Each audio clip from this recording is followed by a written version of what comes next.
Concentration term को अपन कैसे define करेंगे और कंसंट्रेशन कहते किसको हैं। ठीक है, अब हम सॉल्यूशन का मेज़रमेंट करना चाहते हैं कि बाइनरी सॉल्यूशन जो कि दो कंपोनेंट से मिल करके बनता है, ठीक है, उस दो कंपोनेंट से मिल करके बनने वाले सॉल्यूशन के अंदर सॉल्यूट का क्वांटिटी कितना है। समझ में आ रहा है, किसकी क्वांटिटी हम निकाल रहे हैं, सॉल्यूट का। सॉल्यूट की क्वांटिटी जब भी अपन निकालेंगे एक गिवन क्वांटिटी ऑफ सॉल्यूशन के हिसाब से निकालेंगे। सॉल्यूशन की कुछ क्वांटिटी हम फिक्स कर लेंगे और उस फिक्स क्वांटिटी ऑफ सॉल्यूशन में कितनी क्वांटिटी का सॉल्यूट डला हुआ है, घुला हुआ है, वो हमको कैलकुलेट करना है। इसी का रेशियो कंसंट्रेशन कहलाता है, जिसको मैं अक्सर ऐसे समझाता हूँ कि कितने में कितना, कितने सॉल्यूशन में कितना सॉल्यूट घुला हुआ है, यही कंसंट्रेशन है। समझ में आया। हाँ, किसी रेयर केस में हम सॉल्यूशन के बजाय सॉल्वेंट भी लेंगे कि कितने सॉल्वेंट में कितना सॉल्यूट घुला हुआ है, एक रेयर केस में, जिसको हम मोलैलिटी बोलते हैं। कंसंट्रेशन के बहुत सारे टर्म्स हैं, ठीक है, उसमें एक टर्म आती है मोलैलिटी, जिसमें हम सॉल्यूशन लेने के बजाय क्या लेते हैं, सॉल्वेंट लेते हैं। याद रहेगा, ये एक एक्सेप्शन केस है कंसंट्रेशन के टर्म्स में। ठीक है, तो सबसे पहले अपन कंसंट्रेशन देखते हैं, कंसंट्रेशन कहते किसको हैं।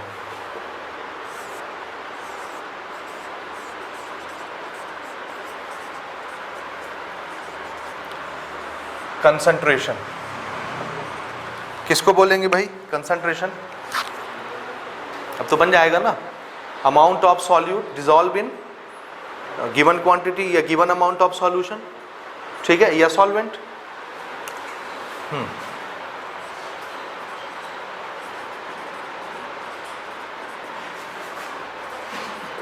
द अमाउंट ऑफ सॉल्यूट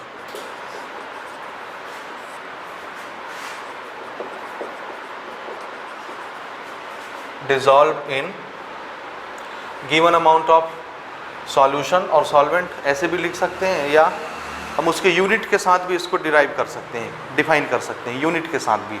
जैसे जब भी हम सॉल्यूशन लेंगे तो सॉल्यूशन का हमेशा क्या लेना है, सॉल्यूशन किस में नापा जाता है। हम यहाँ ज़्यादातर जो है लिक्विड सॉल्यूशन की बात कर रहे हैं, लिक्विड सॉल्यूशन ही हम मेजरमेंट करेंगे। बाकी के जो आपने 9 टाइप पढ़े हैं, 9 टाइप के बाइनरी सॉल्यूशन बने ना, उसमें से हम एक टाइप का सॉल्यूशन डिस्कस कर रहे हैं, लिक्विड सॉल्यूशन। ठीक है, ठीक है, ठीक है, बाकी के सॉल्यूशन हम नहीं डिस्कस करेंगे। सो अगर हमारा सॉल्यूशन लिक्विड स्टेट में है तो लिक्विड की चीज़ों को हम किस में नापते हैं, उसकी यूनिट क्या होती है, लीटर। लीटर किस चीज़ की यूनिट है, लीटर, वॉल्यूम की। तो सॉल्यूशन हमेशा किस में लेना है हमको, वॉल्यूम। वॉल्यूम ही उसका मेजर करेंगे सॉल्यूशन का। समझ में आई बात। The amount of solute dissolve इन पर लीटर सॉल्यूशन हो जाएगा, 1 लीटर सॉल्यूशन में कितना सॉल्यूट डिसॉल्व है, घुला हुआ है, यही कंसंट्रेशन है। ये अगर हम सॉल्वेंट की बात करें तो सॉल्वेंट का हम हमेशा मास लेंगे, वेट। यहाँ केमिस्ट्री में मास और वेट में कोई डिफरेंस नहीं है। समझ में आया। अगर हम फिजिक्स पढ़ते तो मास एक अलग चीज़ है, वेट एक अलग चीज़ है। वेट क्या चीज़ है, फोर्स है। कौन सा फोर्स, रिएक्शन का, रिएक्शन का फोर्स वेट होता है। और मास किसी बॉडी के जो कंटेंट होते हैं वो उसका मास बनता है। समझ में आया। तो फिजिक्स के पॉइंट ऑफ व्यू से मास और वेट अलग अलग हैं, लेकिन केमिस्ट्री में अपन मास और वेट एक ही चीज़ को मानते हैं। तो हम यहाँ मास भी बोल सकते हैं, वेट भी बोल सकते हैं, आप बुरा नहीं मानेंगे कि क्या है। ठीक है ना, दोनों में कोई डिफरेंस नहीं। So amount of solute dissolve in, आप जैसा लिखना चाहें वैसे लिख सकते हैं, dissolve in 1 litre of solution या dissolve in given amount of solution, जैसा लिखना चाहते हैं।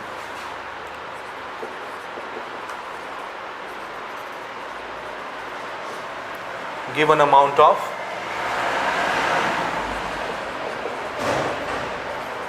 सॉल्यूशन, किसमें, लीटर में, और per kg weight of solvent.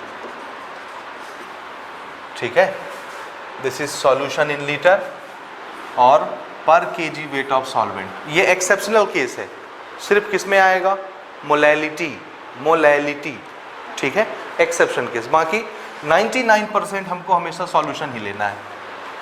ठीक है ना, हर तरह के कंसंट्रेशन में हम सिर्फ सॉल्यूशन की बात करेंगे। एक ही केस आएगा मोलैलिटी का, जिसमें हम सॉल्यूशन के बजाय सॉल्वेंट लेंगे, और सॉल्वेंट जब भी लेंगे उसका क्या लेना है, वेट या मास, किसमें, किलोग्राम में, केजी में, ठीक है। सॉल्यूशन जब भी लेंगे उसका क्या लेना है, वॉल्यूम, और वॉल्यूम किस में मेजर होता है, लीटर में, मिलीलीटर में, डेसीमीटर क्यूब में, सेंटीमीटर क्यूब में, जिसमें आप नापना चाहें, ठीक है, पूरी आ जाती है। इंटर कन्वर्जन तो हमको आता है ना यूनिट्स का, 11th में आपने सीखा है, ठीक। दिस इज कंसंट्रेशन, और यही है कितने में कितना, ठीक है ना, कितने सॉल्यूशन में कितना सॉल्यूट घुला हुआ है, कितने सॉल्वेंट में कितना सॉल्यूट घुला हुआ है, इसी का रेशियो क्या कहलाता है, कंसंट्रेशन, उस सॉल्यूशन का। किसका कंसंट्रेशन, सॉल्यूशन का कंसंट्रेशन। समझ में आया। जनरल शब्दों में अगर आपको समझाऊं मैं, तो ये कुछ नहीं होगा, एक रेशियो होगा सॉल्यूट और सॉल्यूशन का। क्या होगा, एक रेशियो होगा, यहां पर नोट करके लिख लीजिए, सॉल्यूट न्यूमरेटर में और सॉल्यूशन डिनोमिनेटर में। इसी का रेशियो क्या कहलाता है, कंसंट्रेशन। इसी का रेशियो क्या कहलाता है, कंसंट्रेशन। अब सॉल्यूट देखिए, सॉल्यूशन हमको किस में मेजर करना है, लीटर में, मिलीलीटर में, डेसीमीटर क्यूब में, सेंटीमीटर क्यूब में, जिसमें हम नापना चाहें। तो सॉल्यूशन का हमेशा वॉल्यूम मेजर होगा, ठीक है। सॉल्यूट, सॉल्यूट वो है जो हम बाहर से डाल रहे हैं, ये सॉलिड भी हो सकता है, लिक्विड भी हो सकता है, गैस भी हो सकता है, कुछ भी, ठीक है। तो अगर हम कोई सॉलिड चीज़ डाल रहे हैं सॉल्यूशन के अंदर, तो उसको किस में नापेंगे, उसका मास ले लेंगे। समझ में आ रहा है। कोई लिक्विड चीज़ डाल रहे हैं तो उसका क्या ले लेंगे, उसका वॉल्यूम ले लेंगे, ठीक है। लेकिन 99% हम सॉल्यूट का क्या लेते हैं, मास, वेट। तो इसका जो यूनिट बनेगा, यहाँ मैं यूनिट लिख रहा हूँ ना, सॉल्यूट की यूनिट किस में मेजर करनी है हमको, वेट में, वेट, वेट। और सॉल्यूशन हमेशा हमको किस में लेना है, वॉल्यूम, ठीक है। अब वेट जिसमें आप नाप रहे हैं, किलोग्राम में नाप रहे हैं, ग्राम में नाप रहे हैं, तो यूनिट क्या बन जाएगी, ग्राम और लीटर, ग्राम पर लीटर। ये बन गया हमारा कंसंट्रेशन। समझ में आया यहाँ तक। तो न्यूमरेटर में हमेशा क्या होगा, सॉल्यूट, डिनोमिनेटर में हमेशा क्या होगा, सॉल्यूशन होगा, ठीक है। अब थोड़ा सा इसको हम कंसंट्रेशन को और क्लासिफाई कर लेते हैं। कंसंट्रेशन टर्म्स बहुत सारे हैं, बहुत सारे, उसको हम कैटेगराइजेशन कर लेते हैं। कुछ टर्म्स ऐसे होते हैं जो टेम्परेचर पर डिपेंड करते हैं, और कुछ ऐसे होते हैं जो टेम्परेचर पर डिपेंड नहीं करते। टेम्परेचर पर डिपेंड करने का क्या मतलब है, अगर टेम्परेचर चेंज हो जाएगा तो सॉल्यूशन का कंसंट्रेशन भी चेंज हो जाएगा, ठीक है। और जो टर्म टेम्परेचर पर नहीं डिपेंड करते, टेम्परेचर घटाइए बढ़ाइए, उस सॉल्यूशन के कंसंट्रेशन में कोई फर्क नहीं पड़ता। समझ में आ रहा है, ठीक है। तो कंसंट्रेशन को हमने फिर से क्लासीफाई किया किसमें, टेम्परेचर डिपेंडेंट टर्म में, टेम्परेचर इंडिपेंडेंट टर्म में, ठीक है ना। थोड़ा सा एक क्लासिफिकेशन टाइप का यहाँ पर आप बना लीजिए। कंसंट्रेशन, इसको हमने क्लासिफाई किया। एक टर्म हमने बनाया temperature dependent, temperature dependent term, और दूसरा टर्म यहाँ पर हम बना रहे हैं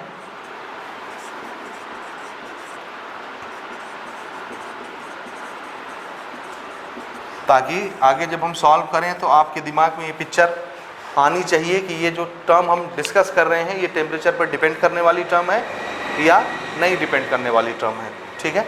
ये आपके दिमाग में आना चाहिए,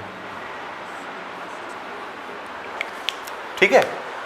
अच्छा, अब कौन से टर्म टेम्परेचर डिपेंडेंट होते हैं, कौन से टेम्परेचर पर डिपेंड नहीं करते, इसके लिए एक मूल मंत्र आपको याद रखना है, ठीक है। देखिए, आपने 11th में दुनिया भर के लॉ पढ़े थे, gases law, state of matter में बहुत सारे लॉ पढ़े थे, जैसे बॉयल्स लॉ आपने पढ़ा, चार्ल्स लॉ आपने पढ़ा, एवोगैड्रो लॉ आपने पढ़ा, ऐसे बहुत सारे लॉ आपने पढ़े थे।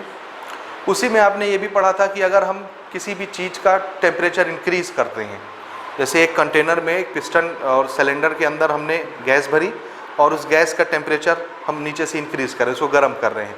आप लिक्विड भरिए, गैस भरिए, कोई भी चीज़ भरिए, उसको गर्म करिए, टेम्परेचर बढ़ाइए। टेम्परेचर बढ़ाने से क्या होगा, गैस अगर है तो गैस एक्सपांड होगी। टेम्परेचर बढ़ाने से, गर्म करने से चीज़ें क्या होती हैं, फैलती हैं, एक्सपांशन होता है या नहीं। अगर आप पानी गर्म करते हैं किसी बंद बर्तन में तो उसमें वेपर बनता है, वो वेपर क्या करता है, फैलता है, चारों तरफ फोर्स लगाता है बर्तन को, आपने पढ़ा है ये। तो टेम्परेचर बढ़ाने से वॉल्यूम का क्या होता है, इंक्रीज होता है। टेम्परेचर इंक्रीज हो रहा है तो वॉल्यूम भी इंक्रीज होता है। टेम्परेचर कम करिए, ठंडा करिए तो वॉल्यूम भी कम होता जाएगा। समझ में आ रहा है ये चीज़, आ रहा है समझ में? ठीक है। तो हमने देखा अगर हम टेम्परेचर चेंज करते हैं तो कौन बदल जाता है, वॉल्यूम बदल जाता है। ठीक, तो वॉल्यूम एक ऐसा टर्म है, वॉल्यूम एक ऐसा टर्म है जो टेम्परेचर पर डिपेंड करता है। टेम्परेचर बदलता है तो चीज़ों का वॉल्यूम भी कम ज़्यादा होता रहता है। समझ में आया? तो जिस टर्म में, जिस कंसंट्रेशन टर्म में वॉल्यूम आएगा, क्या, ध्यान से सुनिएगा, जिस कंसंट्रेशन टर्म में वॉल्यूम आएगा वो कैसा टर्म होगा, टेम्परेचर पर डिपेंड करने वाला टर्म होगा। समझ में आई बात? तो जिसमें भी वॉल्यूम आएगा, ये इसकी निशानी बन गई, जिस टर्म में वॉल्यूम आता है वो कैसा टर्म होता है, टेम्परेचर पर डिपेंड करने वाला। ठीक है। दूसरी चीज, वो टर्म जो टेम्परेचर पर डिपेंड नहीं करता, जिसमें मास आता है, मास टेम्परेचर पर डिपेंड नहीं करता। समझ में आया कि नहीं आया? 1 किलो हमने दही खरीदा, उसको हम अच्छे गर्म कमरे में रख दिए, ठीक है, उसका वेट किया, कितना आएगा, 1 किलो है तो 1 किलो रहेगा। उसको उठा करके हमने ठंडे कमरे में रख दिया, फ्रीज में रख दिया, अच्छा ठंडा हो गया, उसको निकाल के वेट किए, क्या वो 2 किलो हो जाएगा, क्या वो आधा किलो हो जाएगा? नहीं होगा। चाहे आप गर्म जगह पर उसको रखिए, चाहे आप ठंडे जगह पर उसको रखिए, उसके मास में कोई अंतर नहीं आता।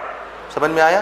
किसी भी मटेरियल का मास टेम्परेचर पर डिपेंड नहीं करता। टेम्परेचर बढ़ाइए घटाइए, मास नहीं बदलता। वॉल्यूम घटता बढ़ता है, प्रेशर घटता बढ़ता है, ये आपने पढ़ रखा है, लेकिन मास नहीं चेंज होता। तो टेम्परेचर पर मास डिपेंड नहीं करता। समझ में आया? तो ऐसी क्वांटिटी जिसमें मास आ जाए, मास या वेट, वो सब क्वांटिटी कैसी होंगी, टेम्परेचर पर डिपेंड नहीं करने वाली क्वांटिटी होंगी। ये समझ में आ गई बात? अब हम आते हैं कंसंट्रेशन टर्म पर। हमको बहुत सारे टर्म पढ़ने हैं, 8, 9, 10 ऐसे 9 टर्म, 8 टर्म फिर भी पढ़ने हैं। ठीक है। तो हमारी निशानी क्या है, जिस टर्म में वॉल्यूम आता है वो टेम्परेचर पर डिपेंड करने वाला, और जिस टर्म में वॉल्यूम नहीं आता, मास आता है, वो वॉल्यूम नहीं आता, मास आता है, वो टेम्परेचर पर डिपेंड नहीं करेगा। ठीक बात? ठीक। हाँ, आप देखिए, इसमें मैं बनाता हूँ। सबसे पहला कंसंट्रेशन टर्म डिफाइन करेंगे हम, परसेंटेज। क्या भाई, सॉल्यूशन का कंसंट्रेशन निकालना है, हम परसेंटेज की भाषा में बता सकते हैं। आपने पढ़ा है परसेंटेज, मास परसेंट होता है, वॉल्यूम परसेंट होता है, मास बाय वॉल्यूम परसेंट भी होता है, याद आया? तो परसेंटेज को हम 3 तरह से डिफाइन करते हैं। कंसंट्रेशन ना, हम कंसंट्रेशन टर्म डिफाइन करने जा रहे हैं। कंसंट्रेशन टर्म में पहला टर्म मैं ले रहा हूँ परसेंटेज। क्या ले रहा हूँ? परसेंटेज। परसेंटेज से कंसंट्रेशन हम 3 तरह से बताते हैं, एक मास परसेंट, मास बाई मास, एक volume percent, volume by volume. ठीक है। एक होता है mass by volume percentage, mass upon volume. Mass को आप वेट भी लिख सकते हैं, weight by volume, weight by weight, volume by volume. ठीक है। ठीक है। तो जिसमें वॉल्यूम आएगा वो कैसा होगा, टेम्परेचर डिपेंडेंट, और जिसमें सिर्फ वेट आएगा वो इंडिपेंडेंट। ठीक है। तो अभी अपन शॉर्टकट में लिख रहे हैं, जैसे percentage volume by volume, volume आया तो क्या होगा, ये टेम्परेचर डिपेंडेंट। दूसरा term percentage weight by volume, percentage वाला टर्म ही है ना, मास अपॉन वॉल्यूम। ठीक है। वॉल्यूम आया, अब ऐसा नहीं देखेंगे कि वेट है तो टेम्परेचर इंडिपेंडेंट हो जाएगा, वॉल्यूम भी तो आया, वॉल्यूम के रहने की वजह से ये क्या बन गया, टेम्परेचर डिपेंडेंट बन गया। ठीक है। 2 हो गए।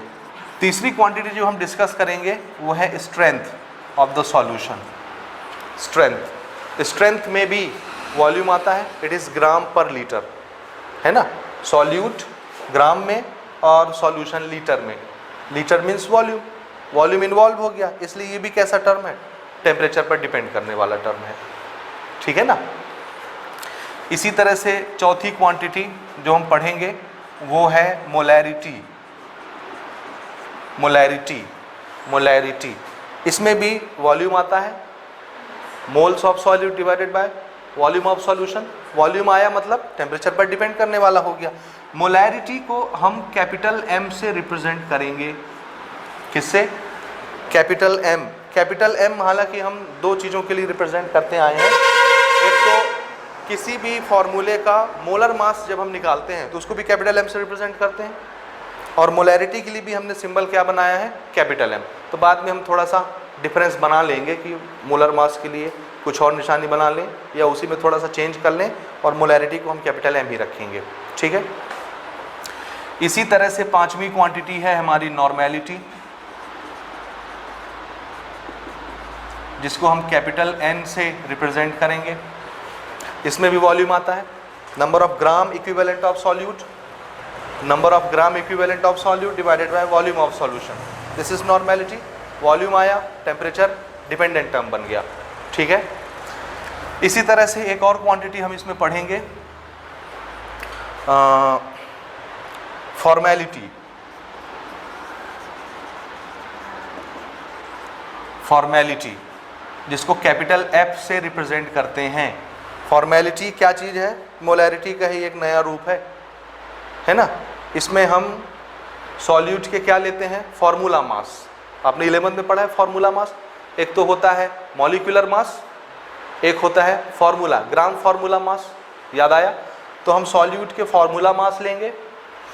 फार्मूला मास निकालने का तरीका वही है जो मॉलिक्यूलर मास निकालने का तरीका है, बस उसका नाम हम क्या रख देते हैं, ग्राम फार्मूला मास, ठीक है। ये सॉल्ट के लिए हम यूज़ करते आए हैं, जो क्रिस्टल स्ट्रक्चर में रहते हैं उसका हम मॉलिक्यूलर मास निकालने के बजाय क्या निकालते हैं, ग्राम फार्मूला मास, ठीक है। तो यही चीज़ है बेसिकली, इसमें कोई डिफरेंस नहीं है। तो gram formula mass of solute divided by volume of solution, volume आया, टेम्परेचर डिपेंडेंट टर्म, ठीक है। फिर इस साल आपको एक और क्वांटिटी पढ़नी है जिसका ज़्यादा यूज़ तो होना नहीं है, दिस इज ppm, पार्ट्स पर मिलियन। पार्ट्स पर मिलियन, मिलियन किसको बोलते हैं भाई, 1 मिलियन,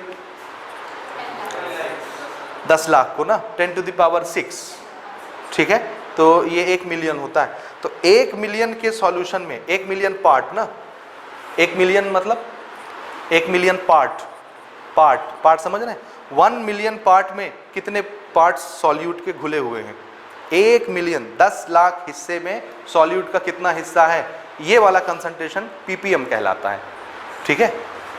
इसको भी हम 3 तरह से निकालते हैं। जैसे परसेंटेज को हम 3 तरह से निकालते हैं, volume by volume, wait by volume, weight by weight, ठीक है, 3 तरह से निकालते हैं। उसी तरह से ppm को भी हम 3 तरह से निकालते हैं, बिल्कुल इसका फोटोकॉपी है ये परसेंटेज का। ppm वॉल्यूम बाय वॉल्यूम और ppm वेट बाय वॉल्यूम, और एक होगा ppm वेट बाय वेट। वो किस में फंसेगा, वेट आता है, वॉल्यूम नहीं आता तो इंडिपेंडेंट टर्म में। तो ये 7 तरह की क्वांटिटी होती हैं जो टेम्परेचर डिपेंडेंट टर्म्स कहलाती हैं। कंसंट्रेशन है ना सब के सब, ठीक बात, यहाँ तक समझ में आया।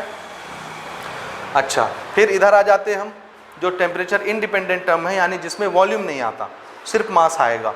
तो परसेंटेज वाला एक हम छोड़ आए हैं यहाँ, वेट वॉल्यूम बाय वॉल्यूम ले लिया, वेट बाय वॉल्यूम ले लिया, एक और क्या होता है, weight by weight percent.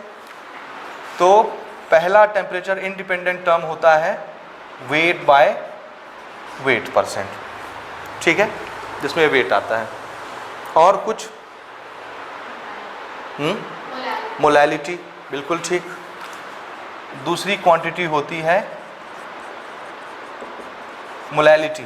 Molality को हम स्मॉल m से रिप्रेजेंट करते हैं, यही डिफरेंस है, याद रखिएगा। मोलैरिटी के लिए कैपिटल M रिजर्व और मोलैलिटी के लिए स्मॉल m। ये मोलारिटी है और वो मोलैलिटी है, ठीक है। मोलैलिटी क्या चीज़ होती है, यहाँ पर हम क्या लेंगे, सॉल्यूट के नंबर ऑफ मोल्स, और यहाँ सॉल्यूशन के बजाय क्या लेते हैं, mass of solvent in kg। अभी हम डिस्कस कर रहे थे ना एक्सेप्शनल केस मोलैलिटी के लिए। तो इसमें मोल आएगा डिवाइडेड बाय वेट आएगा, सॉल्वेंट का मास आएगा, तो वॉल्यूम नहीं आ रहा, सिर्फ वेट आ रहा, इसलिए इंडिपेंडेंट टर्म, ठीक है। और कोई टर्म मोलैलिटी के बाद, हाँ, मोल फ्रैक्शन।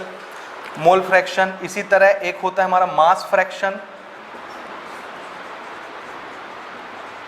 मास फ्रैक्शन क्या चीज़ है, mass upon mass, weight by weight, यही परसेंटेज वाला जो है ना।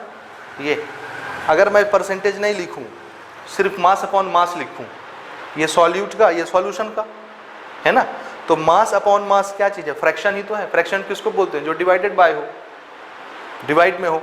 सो दिस इज मास फ्रैक्शन, है, इसमें मास और मास आ रहा है, तो मास फ्रैक्शन भी क्या हो गया, टेम्परेचर इंडिपेंडेंट टर्म हो गया। इसी तरह mole fraction, mole divided by mole, volume नहीं आ रहा, मास बस आता है। मोल कैसे निकालते हैं, क्या आपको याद है? नंबर ऑफ मोल्स कैसे कैलकुलेट करते हैं? Given mass upon molar mass. तो ऊपर में गिवन मास है सॉल्यूट का, mass divided by molar mass, mass mass, number of mole निकला है ना। तो मोल जहां भी आएगा वो भी क्या हो जाएगा, टेम्परेचर इंडिपेंडेंट टर्म, क्योंकि मोल का कैलकुलेशन मास और मास से होता है। ठीक है, तो जिस तरह मास फ्रैक्शन उसी तरह मोल फ्रैक्शन। और कोई क्वांटिटी, मोल फ्रैक्शन को हम x से रिप्रेजेंट करते हैं, कैपिटल या स्मॉल कुछ भी यूज करिए, इसका कोई बाउंडेशन नहीं है। मोल फ्रैक्शन को किससे रिप्रेजेंट करना, x से रिप्रेजेंट करते हैं हम। ठीक है, 4 हो गई। पांचवा ppm का एक हिस्सा रह गया था। ठीक है, वेट बाय वेट, तो पार्ट्स पर मिलियन, वेट बाय वेट, ये। ठीक है, तो ये 5 क्वांटिटी हमारी टेम्परेचर इंडिपेंडेंट क्वांटिटी हैं। और कुछ छूट तो नहीं रहा, एक आध? चलो अगर छोटा होगा तो फिर आगे कवर कर लेंगे। ये हो गया। अच्छा, अब आपको ज़्यादातर न्यूमेरिकल, ज़्यादातर क्वेश्चन किससे आएंगे?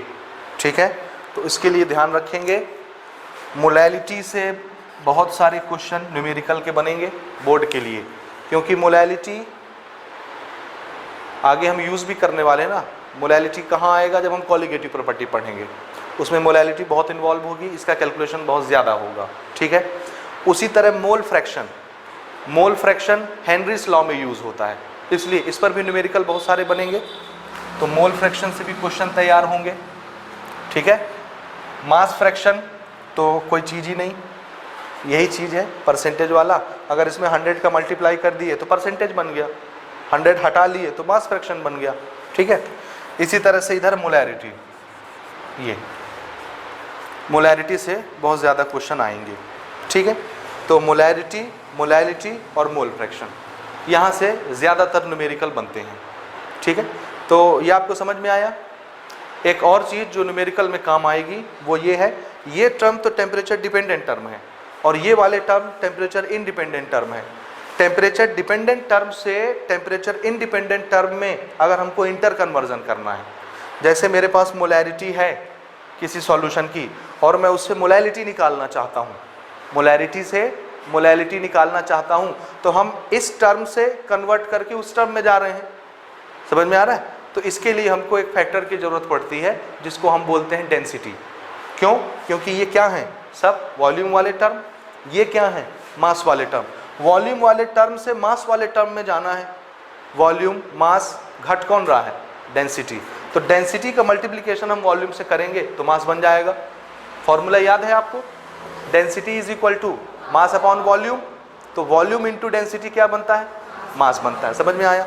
तो इंटर कन्वर्जन जब भी हम यहाँ पर करते हैं, यानी इस टर्म से इस टर्म में जब भी हम कन्वर्ट करेंगे,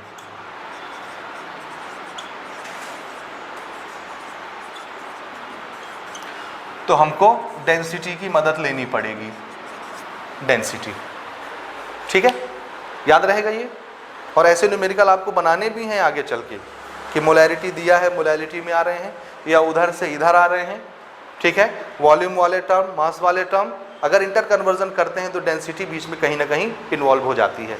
लेकिन अगर मेरे पास मोलैलिटी है या मोल फ्रैक्शन है और मैं यहीं से इसमें कन्वर्ट करना चाहता हूँ या इससे इसमें कन्वर्ट करना चाहता हूँ, तो हम अभी सिर्फ मास वाली बिरादरी में है ना, हम किसी वॉल्यूम की तरफ नहीं जा रहे। तो अगर हम इनको आपस में कन्वर्ट करना चाहते हैं कि मोल फ्रैक्शन से मैं मोलैलिटी निकाल लूँ, तो इसमें किसी चीज़ की ज़रूरत नहीं पड़ती, ये डायरेक्ट कन्वर्ट हो जाते हैं। समझ में आया? ऐसे ही इसमें ये आपस में अगर आपको चेंज करना है तो ये डायरेक्ट कन्वर्ट हो जाते हैं, डेंसिटी की ज़रूरत नहीं पड़ती। इनको आपस में चेंज करना है, डायरेक्ट कन्वर्ट हो जाएंगे, लेकिन इनको आपस में चेंज करना है तो डेंसिटी लगेगी। ये समझ में आ रहा है? इसको आप नोट कर लीजिए। इसके बाद फिर 1 बाय 1 हम कंसंट्रेशन टर्म स्टार्ट करते हैं एक एक करके।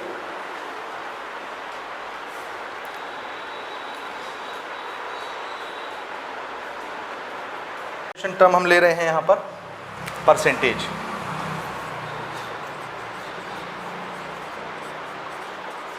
सबसे पहले आप मुझे परसेंटेज का मीनिंग बताइए। परसेंट, सेंट किसको बोलते हैं? Cent, CENT, cent. कभी सुना है आपने सेंट? सेंट 100 का नाम है, ठीक है। सेंट किसका नाम है? 100 का। सेंट से ही सेंचुरी बना है, ठीक है ना। तो सेंट हम 100 के लिए यूज करते हैं। पर सेंट, पर 100, पर यानी डिवाइडेड बाय, ठीक है ना, ठीक है ना। तो परसेंटेज में क्या चीज छुपा हुआ है? 100, पर 100, पर 100। और अभी हम आपको कंसंट्रेशन के लिए बता रहे थे कि हमेशा ऊपर क्या आएगा? सॉल्यूट, और नीचे क्या आएगा? सॉल्यूशन। तो सॉल्यूट पर सॉल्यूशन, दिस इज पर वाला हिस्सा कौन सा है? सॉल्यूशन। तो यहां पर हमको सॉल्यूशन को मान लेना है, परसेंट, परसेंट। तो सॉल्यूशन कितना लेना है भाई हमको? 100 पार्ट। सॉल्यूशन कितना लेना है? 100 पार्ट। अब ये 100 पार्ट सॉल्यूशन के जो हम ले रहे हैं, इसकी यूनिट क्या लगाएंगे? तो आंसर है जिसमें हमको नापना है। अगर मैं सॉल्यूशन का वेट नाप रहा हूँ तो क्या ले लूँगा? 100 ग्राम। अगर मैं सॉल्यूशन का वॉल्यूम नाप रहा हूँ तो क्या ले लूँगा? 100 ml, 100 ml या 100 लीटर। वॉल्यूम लीटर में होता है ना। अगर हम 100 लीटर ले लेते हैं तो कितना ज़्यादा हो जाएगा? नाप नहीं सकते। लैब में तो हम छोटी छोटी चीज़ों को नापते हैं ना, मिलीलीटर में, इसलिए हम 100 मिलीलीटर लेंगे वॉल्यूम के लिए। समझ में आया परसेंट का मीनिंग? ठीक है ना। अब परसेंटेज थोड़ा सा इसको लिख लीजिए एक लाइन में। Parts of solute dissolve in 100 parts of solution, ठीक है ना। सॉल्यूशन के 100 पार्ट्स में सॉल्यूट के कितने पार्ट हैं? अब ये 100 पार्ट किसी में भी हो सकता है ना, जिसमें हम नापेंगे, वेट नापेंगे तो 100 ग्राम, वॉल्यूम नापेंगे तो 100 ml। 100 ग्राम सॉल्यूशन में कितने ग्राम सॉल्यूट घुले हुए हैं, ये परसेंटेज हो गया, है ना। 100 ml में कितने ml सॉल्यूट के घुले हुए हैं, वॉल्यूम परसेंट हो गया। 100 ml सॉल्यूशन में कितने ग्राम सॉल्यूट घुले हुए हैं, वेट बाय वॉल्यूम हो गया। समझ में आ रहा है ये चीज़? ठीक है। अच्छा, इसको हम 3 तरह से कैलकुलेट करेंगे। पहला शॉर्टकट में लिख रहे हैं, एक होता है मास परसेंटेज, मास परसेंटेज। इसी को मैं शॉर्टकट में क्या लिखूंगा? This is weight by weight percent. ये परसेंटेज इधर लगाओ या इधर लगाओ, कोई दिक्कत नहीं है, कहीं भी लगाइए। परसेंटेज वेट बाय वेट बोलिए या वेट बाय वेट परसेंट बोलिए, एक ही चीज़। समझ में आ रहा है? ऊपर किसके लिए यूज़ होता है भाई? सॉल्यूट। डिनोमिनेटर में ज़्यादातर क्या आएगा? सॉल्यूशन। तो हमको सॉल्यूट का क्या लेना है? वेट। सॉल्यूशन का क्या लेना है? वेट। और 100 से मल्टीप्लाई कर देना है, तो क्या आ जाएगा? मास परसेंट। किसका? जो ऊपर है। किसका मास परसेंट? सॉल्यूट का। समझ में आया? इसको लिखेंगे कैसे आप? ये ऐसे हो जाएगा, wait of solute divided by weight of solution into 100। Percentage बनाने के लिए 100 से मल्टीप्लाई कर देंगे, ठीक है। अच्छा, सॉल्यूट भी हो सकता है, सॉल्वेंट। जिस चीज़ का भी हम जिस चीज़ का भी हम मास परसेंट निकाल रहे हैं, भाई हम बाइनरी सॉल्यूशन के बारे में पढ़ रहे हैं ना, इसमें तो 2 कंपोनेंट होंगे। 2 कंपोनेंट, एक कंपोनेंट होगा A और एक कंपोनेंट होगा B। ये दोनों मिल करके क्या बना रहे हैं? सॉल्यूशन। तो इसमें पक्का एक सॉल्वेंट होगा और एक सॉल्यूट होगा। मैंने आपको बताया था B हम किसके लिए रिजर्व करते हैं? इसको याद कर लीजिए, सॉल्यूट के लिए, ठीक है। A हम किसके लिए रिजर्व कर रहे हैं? ऐसा कोई नियम नहीं है ना, कोई नियम नहीं है, हम अपनी सहूलत के लिए बना रहे हैं।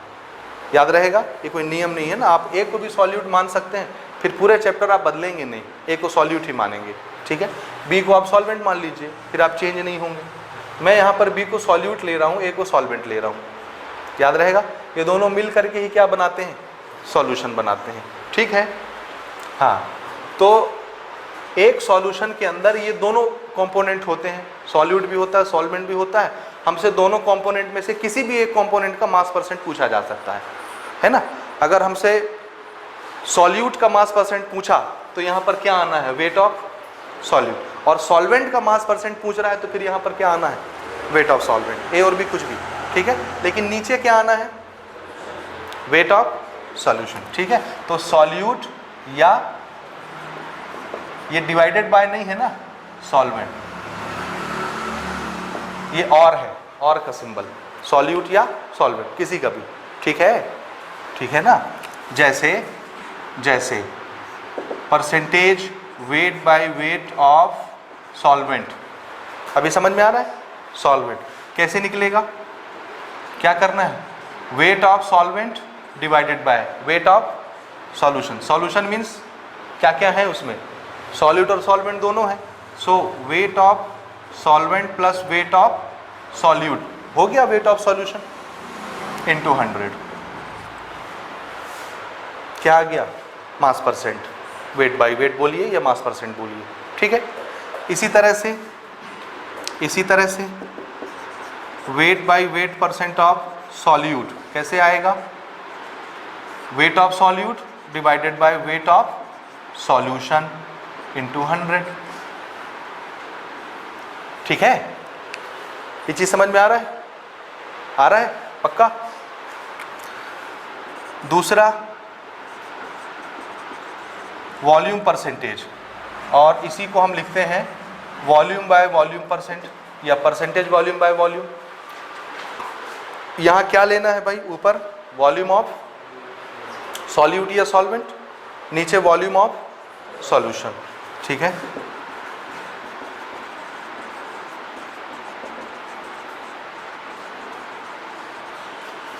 Divided by volume of solution, और परसेंटेज बनाने के लिए 100 से मल्टीप्लाई, ठीक है ना। जैसे हमसे पूछा गया कि वॉल्यूम बाय वॉल्यूम बताइए सॉल्वेंट का, ये कंपोनेंट है, ए कंपोनेंट का वॉल्यूम परसेंटेज बताइए या परसेंटेज वॉल्यूम बाय वॉल्यूम बताइए, ठीक है। तो आप क्या करेंगे, वॉल्यूम ऑफ कंपोनेंट जिसका पूछा जा रहा है divided by volume of solution, solution में दोनों आ जाएगा, दोनों का वॉल्यूम मिलाओगे तभी सॉल्यूशन बनेगा, और परसेंटेज के लिए 100 लगा दिए। इसी तरह volume by volume percentage of B component, this is volume of B divided by volume of solution into 100, है ना। मज़ेदार, समझ में आ रहा है। ये एग्जाम्पल के लिए हम लिख रहे हैं, अगर आपको यहाँ से समझ में आ जा रहा है तो ये लिखने की ज़रूरत नहीं है, ठीक है। इसी तरह तीसरा फैक्टर इसमें हम निकालते हैं, दिस इज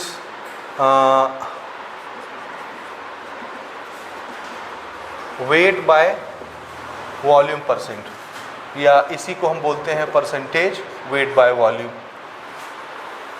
ठीक है, वेट बाय वॉल्यूम। अब की बार हम सॉल्यूट का क्या लेंगे, सॉल्यूट का वेट और सॉल्यूशन का वॉल्यूम। थोड़ा सा दिमाग खोल के बैठिए ना, ध्यान दीजिए, ऊपर सॉल्यूट नीचे सॉल्यूशन। सॉल्यूट का क्या लेना है, वेट ग्राम में, और सॉल्यूशन का क्या लेना है, volume. So this is percentage weight by volume of A, या इसको पहले डिफाइन कर लीजिए, ये आएगा वेट ऑफ सॉल्यूट या solvent divided by volume of solution into 100, ठीक है। Percentage weight by volume of a component, तो हम ए का वेट लेंगे डिवाइडेड बाय सॉल्यूशन का वॉल्यूम लेंगे, ये वॉल्यूम का सॉल्यूशन हो गया दोनों कंपोनेंट का मिला के, इनटू 100। इसी तरह weight by volume of B component, तो जिसका निकालना है उसका वेट डिवाइडेड बाय सॉल्यूशन का वॉल्यूम इनटू 100, ठीक है। समझ में आया। हाँ, अगर किसी क्वेश्चन में हमको सॉल्यूशन का क्वांटिटी नहीं दिया हुआ है कि वो ग्राम में आपको लेना है या कितने ग्राम कितने ml नहीं लिखा हुआ है, समझ में आया मैंने क्या बोला। अगर हमको सॉल्यूशन की कोई क्वांटिटी निर्धारित नहीं की गई है क्वेश्चन में, तो फिर हम क्या करेंगे, हम परसेंटेज निकाल रहे हैं, इसलिए अपने से हम क्या मान लेंगे, वॉल्यूम को। अगर सॉल्यूशन का वॉल्यूम निकालना है तो क्या ले लेंगे, 100 ml। सॉल्यूशन का वेट निकालना है तो क्या ले लेंगे, 100 ग्राम। समझ में आया? अगर नहीं दिया है तो हम मान लेंगे। लेट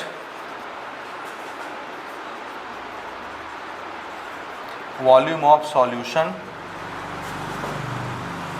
बी 100 ml, ये हमको मान लेना है, या weight of solution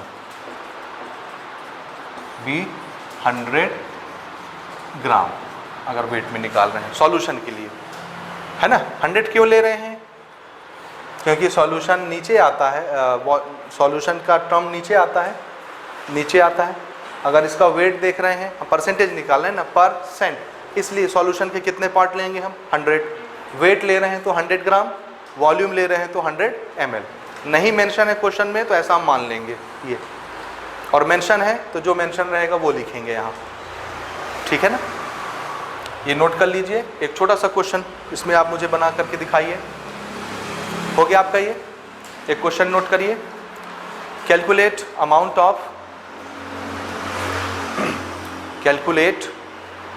of NaOH, sodium hydroxide. Calculate amount of NaOH in 200 gram of 10% NaOH solution। 200 gram of 10% NaOH solution, ठीक है। समझ में आया? क्वेश्चन ध्यान से पढ़िए। Calculate amount of NaOH in 200 gram 10% NaOH solution, ठीक है। क्या मतलब हुआ, मेरे पास एक सॉल्यूशन है NaOH का, उस सॉल्यूशन का क्या दिया हुआ है,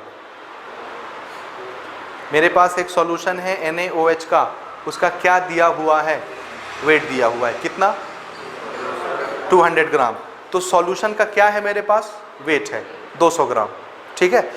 उस NaOH के सॉल्यूशन में 10% कौन है, NaOH। 10% कौन है, NaOH। तो 90% कौन होगा, वाटर होगा। भाई सॉल्यूशन हमने बनाया है ना, तो NaOH अकेला तो सॉल्यूशन बना नहीं सकता, उसको वाटर में मिलाया होगा तब तो सॉल्यूशन बना होगा। तो अगर मेरे पास 200 ग्राम का एक सॉल्यूशन है जिसमें 10% NaOH है तो 90% वाटर होगा। अगर इसमें 10% NaOH है तो बताइए उस NaOH का मास कितना होगा, अमाउंट ऑफ NaOH पूछा है। Calculate the amount of NaOH in 200 gram 10% solution of NaOH। समझ में आया? क्वेश्चन समझ गए? 200 ग्राम का सॉल्यूशन है जिसमें 10% NaOH है, तो उस 10% NaOH का मास कितना होगा। मेरे पास सॉल्यूशन का मास दिया हुआ है। अच्छा पहले तो ये पहचानिए सॉल्यूट कौन और सॉल्वेंट कौन। सॉल्यूशन NaOH का है, 10% NaOH है, 90% वाटर है, तो बताइए सॉल्यूट कौन है, सॉल्वेंट कौन है। सॉल्यूट कौन होगा, जो कम मात्रा में है NaOH, और सॉल्वेंट वाटर। तो हमसे क्या पूछा जा रहा है, अमाउंट ऑफ सॉल्यूट पूछा जा रहा है। NaOH सॉल्यूट बन गया तो हमको अमाउंट ऑफ सॉल्यूट पूछा जा रहा है, लेकिन हमको दिया क्या है, मास ऑफ सॉल्यूशन, और हमसे पूछा क्या जा रहा है, सॉल्यूट का अमाउंट। अमाउंट यानी यहाँ पर क्या है, मास ही है, मास ही पूछा जा रहा है ना। तो मास of solute divided by mass of solution, है ना, और परसेंटेज दिया हुआ है 10%। समझ रहे हैं? तो अननोन क्वांटिटी कौन बची, मास ऑफ सॉल्यूट। निकल जाएगा। क्या लगना है, यही लगना है ना, यही लगना है ना, है ना। वैसे ये ओरल क्वेश्चन है, आप अगर दिमाग लगाएं तो तुरंत आंसर दे सकते हैं। ओरल क्वेश्चन है। कैसे, देखिए 200 ग्राम का एक सॉल्यूशन है, 200 ग्राम का एक सॉल्यूशन है, ठीक है। उसमें 10% NaOH है तो 90% वाटर है, तो टोटल ये 100% हुआ। 10% NaOH 90% वाटर मिला के कितना हो गया, 100%। 100% में टोटल मास कितना है, 200 ग्राम। 100% का टोटल मास कितना है, 200 ग्राम। 200 ग्राम 100% का मास है 200 ग्राम, तो 10% का मास कितना होगा, 20 ग्राम। ये ओरल आंसर हो गया। समझ में आया? 12वीं पढ़ रहे हो तो ओरल कर सकते हो, है ना, बिल्कुल सिंपल सा है। अदरवाइज आप लिख के करना चाहते हैं तो कैसे लिखेंगे, देखिए हमको दिया हुआ है mass percent is equal to, हमको मालूम है weight of NaOH divided by weight of solution into 100, यही होता है। मास परसेंटेज दिया हुआ है NaOH का 10%, this is 10% is equal to weight of NaOH unknown है, निकालना है, और वेट ऑफ सॉल्यूशन कितना दिया हुआ है 200 ग्राम, 200 ग्राम और इंटू 100, ये 0 कैंसल, 2 इधर मल्टीप्लाई हुआ तो क्या बच गया,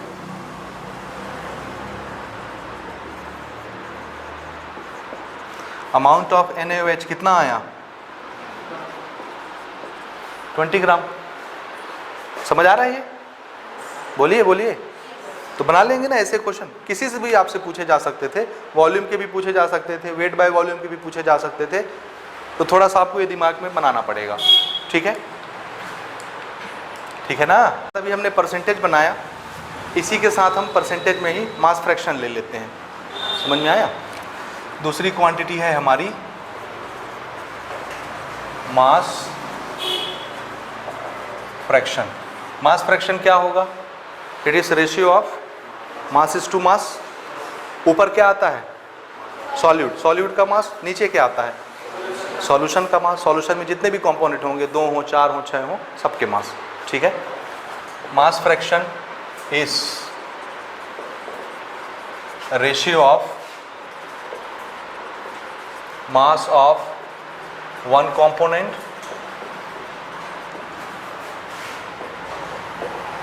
to the total mass of all component present in the solution, present in the solution। ठीक है, प्रेजेंट इन द सॉल्यूशन। जैसे मेरे पास एक बाइनरी सॉल्यूशन है जिसमें 2 कंपोनेंट हैं A और B। बाइनरी सॉल्यूशन 2 कंपोनेंट हैं, है ना। मैं अगर आपसे पूछूं कि मुझे कंपोनेंट नंबर A इसका मास फ्रैक्शन बताइए, मास फ्रैक्शन ऑफ A, तो कैसे बताएंगे?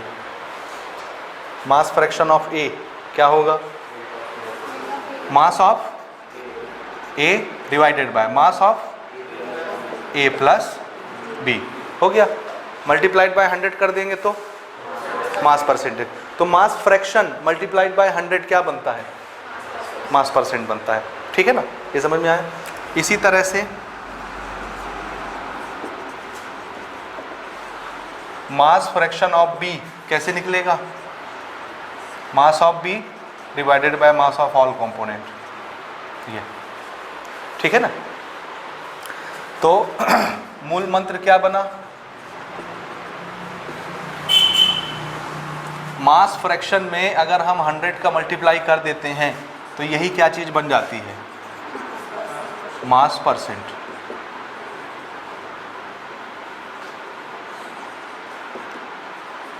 ये ठीक है ना। ठीक है, mass fraction multiplied by 100 is mass percentage. ठीक। अच्छा, इसकी यूनिट आप बता सकते हैं क्या होगी मास फ्रैक्शन की? हाँ, unit mass fraction, mass fraction unit क्या होगी? ये मास है, मास की यूनिट ग्राम, ये मास है, मास की यूनिट ग्राम, ग्राम अपॉन ग्राम, यूनिटलेस, कोई यूनिट नहीं होती ना, नो यूनिट, नो यूनिट। याद रहेगा? याद रहेगा कि नहीं? लेकिन मास परसेंटेज में एक टर्म और आ रहा था, वेट बाय वॉल्यूम। भाई वॉल्यूम बाय वॉल्यूम होगा तो यूनिट नहीं होगा ना, litre upon litre, millilitre upon millilitre cancel, weight by weight है, ग्राम अपॉन ग्राम कैंसल। लेकिन वेट बाय वॉल्यूम आया तो फिर यूनिट होगा ना, ग्राम पर ml। समझ में आ रहा है? उसमें यूनिट आ जाएगा। ये चीज़ समझ में आया आपको? This is mass fraction. ठीक है, 2 हो गए। तीसरी क्वांटिटी हम ले रहे हैं स्ट्रेंथ। और ये बहुत कंफ्यूज करने वाला टॉपिक है, स्ट्रेंथ, ठीक है ना, स्ट्रेंथ, ठीक है। स्ट्रेंथ में इसकी पहचान के लिए सबसे पहले आप इसकी यूनिट लिख लीजिए पहचान के लिए, और यूनिट से ही आप याद रखेंगे। ये होता है ग्राम पर लीटर, ग्राम पर लीटर, ठीक है। ग्राम किसका लेना है भाई? सॉल्यूट का, और लीटर सॉल्यूशन का, ठीक है। ग्राम यानी सॉल्यूट का हमको वेट लेना है, और सॉल्यूशन का क्या लेना है?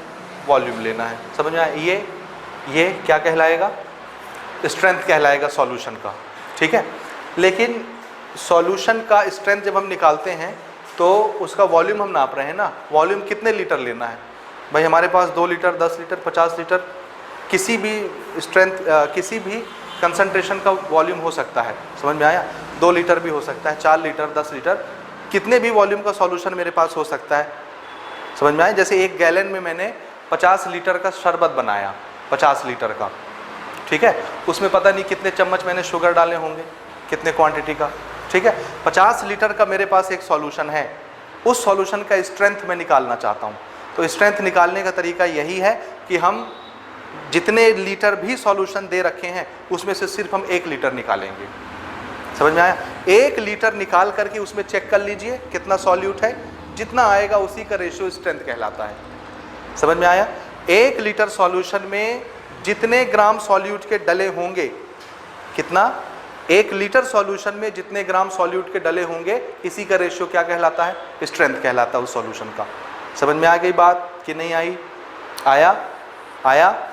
सो amount of solute, amount of solute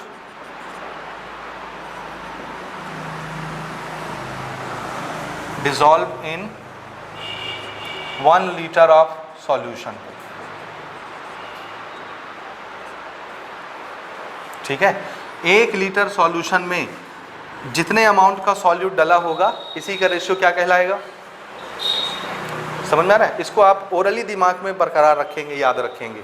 strength जब भी निकालना है, आपके पास कितनों भी दे रखा हो सॉल्यूशन का वॉल्यूम, 1 लीटर, आधा लीटर, अगर आधा लीटर दिया है तो मैंने एक सॉल्यूशन ऐसा बनाया, आधा लीटर का सॉल्यूशन बनाया है, आधा लीटर का शरबत, इसका स्ट्रेंथ निकालना है, तो फिर कैसे करोगे?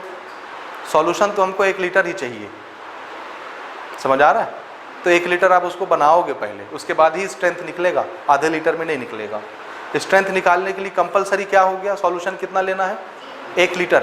1 लीटर सॉल्यूशन में जितना सॉल्यूट होगा वो उस सॉल्यूशन का स्ट्रेंथ कहलाता है। याद रहेगा ये? 1 लीटर सॉल्यूशन में जितना सॉल्यूट होगा वो स्ट्रेंथ, जितने मास का सॉल्यूट ना, सॉल्यूट का मास, ठीक। ये so strength is equal to weight of solute divided by volume of solution।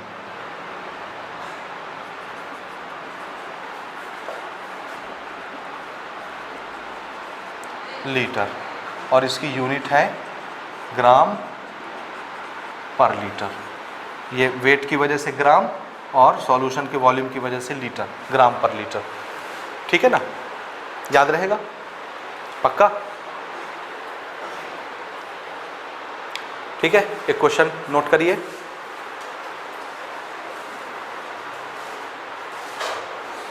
$100 gram of solute, 100 gram of solute, 100 gram of solute dissolve in 10 liter of solution। 100 gram of solute dissolve in 10 liter of solution। लिख लिए? 100 gram of solute dissolve in 10 liter of solution, full stop। Calculate the strength of solution। Calculate the strength of solution। ये भी oral question है। Oral है, कर सकते हैं, oral कर लीजिए, फॉर्मूले में लगा के कर लीजिए, अदर मैथमेटिक्स टर्म लगा करके कर लीजिए, जैसा आपको करना है। कैसे बनाएंगे? हाँ 10 लीटर का सॉल्यूशन है, उसमें 100 ग्राम सॉल्यूट डले हुए हैं। 10 लीटर के सॉल्यूशन में 100 ग्राम सॉल्यूट डला हुआ है, तो स्ट्रेंथ कितना होगा? क्या करना है, उसमें से 1 लीटर निकालना है। उस 1 लीटर में जितना सॉल्यूट होगा वही उस सॉल्यूशन का स्ट्रेंथ कहलाएगा। समझ में आई बात? तो 10 लीटर में 100 ग्राम है, तो 1 लीटर में कितने ग्राम होंगे? 10 ग्राम होगा। और 1 लीटर में जितने ग्राम सॉल्यूट होता है वही क्या होता है? ओरल हो गया।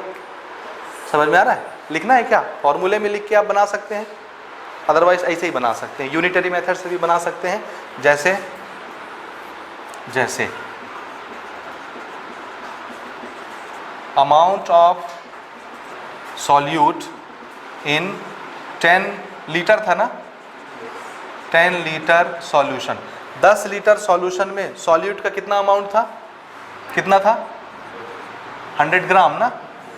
10 लीटर सॉल्यूशन में सॉल्यूट कितना है? 100 ग्राम। तो 1 लीटर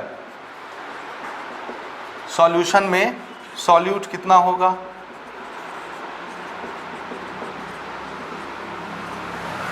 भाई 10 लीटर में 100 ग्राम है, तो 1 लीटर में कितना होगा? इस 10 को उधर भेज दो तो यहाँ 1 लीटर बचा। समझ रहे हैं ना? 10 को उधर भेज दिए तो 10 इधर आ गया, तो यहाँ 1 लीटर।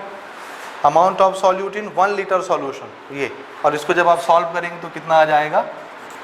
10 ग्राम। और 1 लीटर सॉल्यूशन में जितने ग्राम सॉल्यूट होते हैं वही क्या कहलाता है? स्ट्रेंथ। तो ये क्या हो गई?